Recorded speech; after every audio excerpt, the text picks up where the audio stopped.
일본의 자동차 산업은 현재 위기입니다. 일본 3대 자동차 회사라고 불리는 토요타, 혼다, 닛산의 미국 판매량을 보게 되면 토요타 -19.1%, 혼다 -39.3%, 닛산 -34.2%로 전년 상반기에 대비해서 매우 깎인 것을 볼 수 있습니다. 반면 현대차 그룹은 -12.7%만 깎임으로써 선전하는 모습을 볼 수 있었는데요. 혼다가 -39.3%를 기록하면서 현대차 그룹이 역전하는 모습을 볼 수 있었습니다.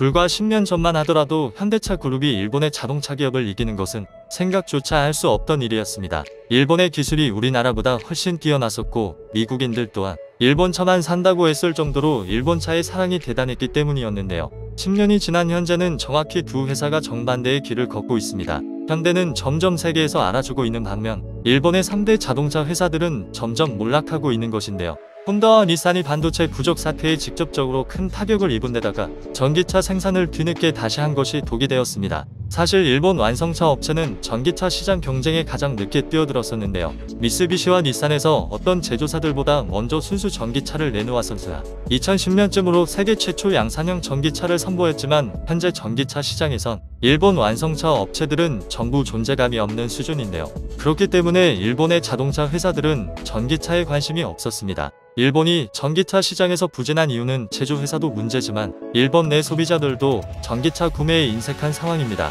지난해 기준 일본 전체 자동차 8,200만 대 중 전기차는 12만 5천 대로 1000대 중 약 1.5대밖에 되지 않은 것인데요. 일본 자동차 회사들이 새로운 모델의 전기차를 내놓지 않고 있었고 일본의 소비자들이 성향이 주로 경차와 소형차를 선호했기 때문에 SUV로 나오는 전기차를 선호하지 않은 것입니다. 상황이 이렇다 보니 글로벌 시장에서의 일본 자동차 브랜드 경쟁력이 떨어지고 있습니다. 실제로 미국 내에서는 자동차 딜러에게 지급하는 판매 인센티브가 현대차 그룹은 500에서 600불로 최저 수준인 것에 비해 일본 자동차들의 경우 1000불 이상의 인센티브를 지급 중이라고 하는데요. 이제는 일본 자동차 시장의 마지막 낙원이라고 불리던 인도의 자동차 시장에서도 점유율을 다 뺏기고 있습니다. 신차 판매 대수 기준으로만 보면 일본 차의 판매율은 90%를 넘어 압도적으로 점유하고 있는 상황이지만 이번 오토쇼에서 존재감이 매우 희미했습니다. 중국이나 한국 업체의 존재감이 훨씬 컸던 것인데요.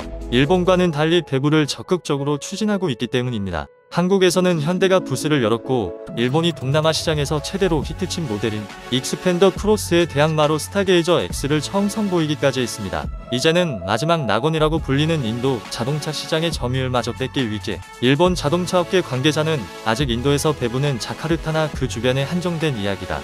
인도네시아 전체를 보면 전력 공급망들의 미비나 그에 따른 충전 인프라가 보급되지 않아 괜찮다고 말했는데요. 일각에서는 인도가 일본보다 일처리가 빠르기 때문에 틀린 말이라고 했습니다. 실제로 1년 전까지만 해도 자카르타에서 공항 가는 고속도로가 없었지만 1년 후인 지금은 공항까지 직결되는 고속도로, 다수의 신규 고속도로가 생긴 것을 보면 인도네시아 국내의 충전 인프라와 전력 공급망들이 보급되는 것은 일도 아니라는 것입니다. 그렇게 된다면 인도에는 배부가 넘쳐날 것이라고 했는데요. 또 중국에서 자신들의 전기차를 팔기 위해 인도네시아 정부에게 공급하라고 압박한다면 인도네시아는 국영펀드에서 자금을 조달해 바로 충전 인프라를 조성할 것입니다. 이미 중국과 인도의 관계는 우호적이며 중국과의 합작으로 건설된 자카르타 반둥 간 고속철도까지 개통 예정인데다가 동아시아 외환 위기 당시 중국이 인도네시아를 도와주어서 인도네시아 또한 중국을 좋은 이웃으로 생각하고 있기 때문입니다. 이런 것들을 보면 인도에서의 일본 자동차 시장 점유율은 점차 떨어질 것이고 오토쇼만 가더라도 존재감이 희미해져가는 것을 알 수 있는데요.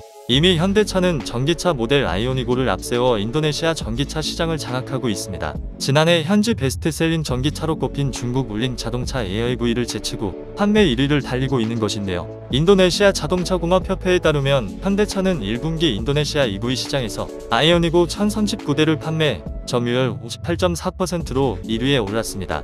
해당 기간 현재 EV 시장 전체 규모는 1777대로 집계되는데요. 세련된 디자인과 본연의 성능이 가격 부담감을 넘어섰다는 평가입니다. 여기서 그치지 않고 아이오닉5 현지 수요는 지속해서 늘어날 전망인데요. 지난 3월 현지 전기차 보조금 지급 대상 모델로 선정된 데 이어 4월 현지 정부가 전기차 부가세를 11%에서 1%로 파격적으로 낮추면서 가격 경쟁력을 갖췄기 때문입니다. 특히 LG에너지솔루션과 현지 배터리셀 합작 공장을 설립하고 있다는 점에서 2024년 이후 현지 화요율은 더 높아질 것으로 기대되는데요. 이에 현대차는 인도네시아 공장 아이오닉 5 월간 생산량을 최대 1000대까지 늘리기로 했습니다. 이는 기존 생산량 약 3배에 달하는 수치인데요. 인도네시아 정부는 오는 2025년까지 현지 자동차 생산 중 최대 30%를 전기차로 전환하겠다고 밝히고 600만원대 보조금 지급과 세제 혜택, 인프라 확대에 박차를 가할 방침이라고 발표했습니다. 보조금의 경우 아이오닉5와 올린 에어 EV 등 2개 모델로 한정했는데요. 이들 모델을 제외한 나머지 브랜드 전기차는 지급 조건을 충족하지 못했습니다. 이와 같이 인도네시아 정부까지 전기차에 힘쓰고 있는 것을 보면 이제 일본의 마지막 낙원은 옛말이 될 것 같은데요. 이를 본 일본인들은 인도네시아에서는 스마트폰은 삼성, OPM 비보, 애플, 샤오미 등에서 80%의 점유율을 차지하고 있는데도 소비자에게 있어서 한국계, 중국계 메이커의 품질이나 신뢰성은 충분히 침투하고 있다.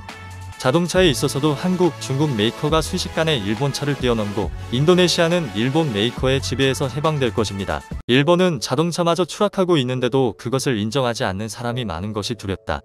가전제품이든 반도체든 스마트폰이든 졌는데 자동차는 괜찮다고 편하게 버티고 있는 것은 대단한 일이라고 생각한다. 인도네시아에서 한국 현대는 지난달까지 판매량 순위 6위, 판매량 2만72대, 점유율 3.4%, 작년 대비 48.2% 증가. 다른 베스트 10은 현대를 제외하고 모두 일본 업체다. 뭐야, 겨우 3.4%야? 라고 생각했겠지만 현대는 불과 몇 년 전까지만 해도 점유율 0.0%였어. 불과 몇 년 사이에 이렇게 성장한 업체는 현대밖에 없다. 이 거의 100% 일본차의 아성이었던 인도네시아가 한국차에 무너지고 있다는 사실, 그리고 이런 것은 다른 동남아시아 국가들, 예를 들어 일본차 왕국인 태국에서도 한국차가 점유율을 늘리고 있다는 사실, 이런 사실을 얼마나 많은 일본인이 알고 있을까? 그건 왜 그럴까? 국책으로 EV 추진을 예전부터 진행하고 있으니까. 일본차 업체에 EV를 부탁했더니 코웃음을 치고 너희들에게는 불필요하다며 정부를 격분시켰다. 대신 중국 외 EV를 만드는 업체를 유치해 수입도 해 일본의 점유율을 위협하고 있는 것이 오늘의 상황. EV가 늘어나는 만큼 확실히 일본차가 줄어든다. 언제까지 점유율을 유지할 수 있을까?